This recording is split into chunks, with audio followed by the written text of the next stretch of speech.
Now, my student teachers who are preparing to teach all have similar frustrations or anxieties around assessment because they don't want students to have the experience that most of us have had, where assessments are measuring what we can memorize, but not necessarily measuring what we understand. And so the question comes, how do teachers assure that assessments are actually helping students in the learning process instead of just measuring memorization?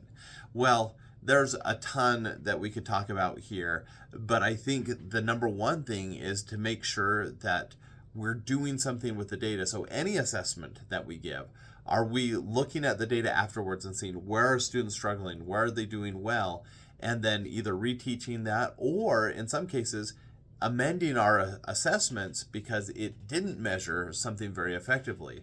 And if we got rid of all the worthless questions that are just looking at memorization, rote memorization, then that would make a big difference. Now, in some cases, we want to measure memorization, right? So when we're learning some math principles, or maybe we're in a history class and dates and names are important, in that case, we do want our students to be able to memorize. And so now the challenge isn't what do we do to change the assessment, but how do we effectively teach our students how to memorize certain things? And so there's a whole different set of things that we could do for that, and I'm not going to get into that in this video.